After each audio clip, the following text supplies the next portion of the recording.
After watching all three phases of the game with Kansas State, you can feel on tape the culture left by Coach Schneider, and you can see the same culture brought in by Chris Kleiman. They're super tough on tape.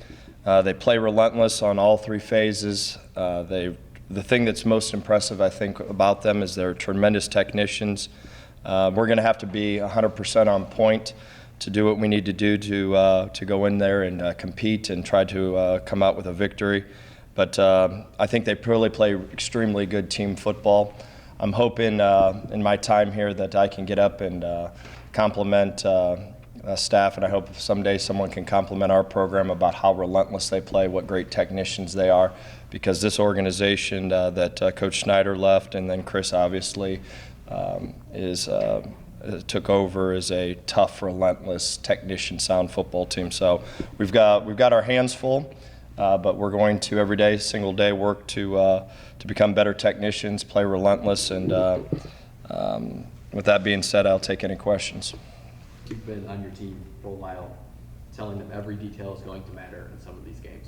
When you go on the road against a Power 5 team like this that doesn't really beat itself, is this one of those instances? Yeah, every play that occurred out here in practice matters. I think we've got to pack our defense, we've got to pack our run game, and just like you said, we need to make sure that we're handling the no talent issues. And you know, these games that whenever the talent's a little bit different or equal, every play matters. So we need to be on our game. I think our players came out today. I'd like to see a little bit better effort, consistent effort. So tomorrow we need to make sure that we are consistent with our effort and our technique needs to improve. How big was it for your team just to experience a win and get the good feeling of a win, because there hasn't been a ton of that the last couple of years? Yeah, it was great. I thought our effort on Thursday was outstanding. When you went back and you watched the tape, I think technique-wise we've got a long way to go. There were some opportunities that we missed out there on offense, and there were some things we did on defense, and we wanted our kicking game, particularly that extra point field goal team, to be much more clean. Throughout fall camp, a lot of the players said they knew about Darius Wade from his past. They wanted to see him get back up to that level. Yeah. Do you think he's up to his old days now? Not yet. I've been around Darius a long time, and there was some things in that game that he wasn't as sharp as you would wish. He had some unnecessary movements in the pocket. He took the wrong footwork at time. There was probably 5 or 6 missed opportunities that we need to make. And when you're going in and you're playing teams like Kansas State, you don't get those plays back. So we need to make sure that he improves fundamentally, just like I said, our whole team needs to. But for a guy that hasn't played in a year, I was happy with his performance, but there was some technique and there was some missed opportunities that we need to clean up. Of your travel roster for Saturday, you're going to have 20-something guys playing their first road game. How much do you have to address that this week? It's different. Crowd noise is different. Playing in a tough, hard, loud environment with a team that's extremely disciplined and extremely tough, you got to have laser beam focus. Everything's got to be wrapped around that play, and it's going to be a great challenge, and it's going to be a great learning experience, I think, for our kids to have the sense of urgency that they're going to need to have success. 30-point win or a 43-point win, they're the same, but at the same time, do you feel like the way you guys won gives you maybe some added confidence going into this week? Not really. You know, it's 100% concentration on just that play. If we have opportunities to score, we're going to score. If we have opportunities to stop them, we're going to stop them. So I think it's irrelevant. How are you guys emulating that loud environment in practice leading up to Saturday? Yeah, we're working on crowd noise. Obviously you have to have different types of cadences, particularly when you're in the shotgun. I think they do a great job of timing up their blitzes. I think they're really, really well coached. You can see it, you can feel it. You could feel their culture, you could feel how hard they play, and I think that's in all three phases of their game. Chris Kleiman's teams traditionally have had some really innovative stuff that they've done on defense. Offensively, do you guys use this as a barometer game to see where you guys are at? No. Anytime that it doesn't matter who we're playing. It doesn't matter if it's a 1AA, if it's Ohio State, if it's Western Michigan. We're just going to work on 100% concentration on just that play improving and trying to compete just on that snap. And if you do that, you got an opportunity to win enough snaps and win the game. Going back even in previous years, every time Brant Loy has gotten in the game, he's been effective. But if you get to a point where you only have 2 quarterbacks, is there a way you have to juggle the quarterbacks if you only have 2? Yeah. Yeah, if you have 2, it's really scary when you have 1. So, yes, absolutely. 2's scary enough. Hopefully we have 3. Have you gotten word on Matt, one way or the other? Not yet. A lot of talk about the offense, Coach. Talk a bit about the performance of the defense last Saturday, and in particular, the biggest challenge you see on film for your defense going up against Kansas State. Looks like they like to control the clock, run the ball. Yeah, very similar to how we want to play football. Just like I said, you watch them play, you can feel team football. You can feel how tough they are in all phases. They want to run the ball. They want to play action pass. They take their shots. I think they're a very, very well coached team all the way across the board. And the thing that I'm most impressive with is they just don't play hard. I think their technique, extremely technique sound. Is that the biggest challenge for your team right now? Doing what you do best, regardless of what they're doing? Yeah, without a doubt. And where we need to take the next step is we need to become better technicians in every aspect. I alluded to Darius, but he's not the only one. There's a lot of I could go right down the row with the defense and same thing on offense and the same thing in special teams. We need to improve fundamentally.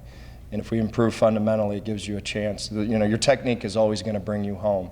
When you get into these games where the talent is the same or the talent is better, the only way that you're surviving is relentless effort with great technique. And that's the area that we need to continue as coaches to improve our players. This past weekend, Mac Brown said something like he never enjoyed wins nearly enough, and then he retired and came back. What's your philosophy on enjoying a win and celebrating and then turning the page? It was great afterwards. It was great in the morning watching it with the players, and then after that, it's over. On to the next. I want to ask you about what it's like to be a coach and maybe not be able to be with your team. You know, over the weekend, Hugh Freeze was literally in a hospital bed up in the press box, clearly doing everything he possibly can to be with his guys. I think most people might look at that and be like, wow, that's kind of extreme. But college coaches are different. What do you make of that situation, and how would you feel if you weren't able to be there with the guys? Yeah, that's a tough situation, and I understand that was a serious illness that he had. I don't know the details, but I understand that it was possibly life-threatening. So that's a very tough situation for the coach's family, the players, and everyone involved. So our prayers go out to him for sure. Can you speak toward the commitment that coaches in general have to this game? The work you put in throughout the year, and then you only have 13, 14 games. Just how big a deal each of these games are every Saturday. Yeah, it's a big deal for our players. They only get so many shots, and I think whenever you do the math, I think I did it when I was at Michigan on.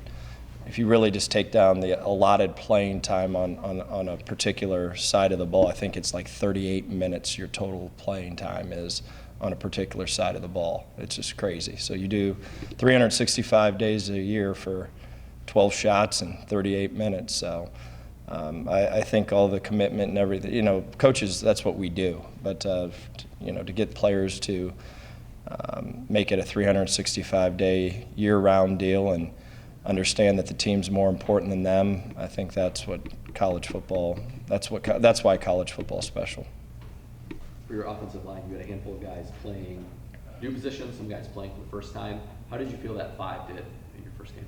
I think they did very similar to what I said about Darius. There was some times that they did some really, really good things. I think Our technique needs to continue to improve, and the reason that we're making such a big deal about technique is it's the only thing that brings you home whenever the talent is equal or the talent is greater. So we're making a big deal about trying to become. We have made huge strides in fundamentals, and not to say that we're terrible, but you got to be elite. You got to be on your stuff all the time to be able to win these games that are coming down the pipe.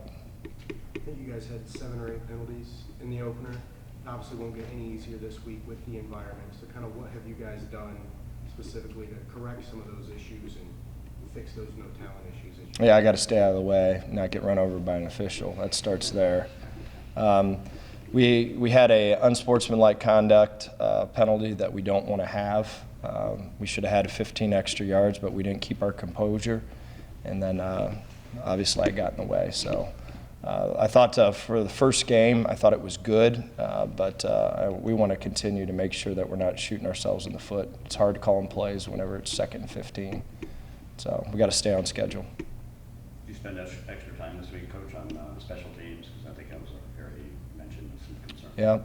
Yeah, we do every week, but we're trying to, in all 3 phases, just like I said, really become, we played hard, we played fast, which was a positive. I thought the energy was great. I think all 3 phases were pulling for each other. That was really positive. The negative is when you turn on the tape, you go, we can't use that technique against some of the people that we're getting ready to play. Concerned about how this team's going to respond to adversity they haven't had yet. Yeah, absolutely. But I'm looking forward to watching that, to be quite honest with you. I want to see, and we've been pounding in our players' head. We pounded it in their head before we left for the hotel. It doesn't matter if you're up 14, down 14. It's the same business, same way of conducting yourself. So I'm looking forward to seeing our team having to respond to a situation like that. And I've always thought this, every team that I've been on, those great teams, you find out if you're a great team when you're down 14 and you find a way to come back. And so that's what we're going to try to do.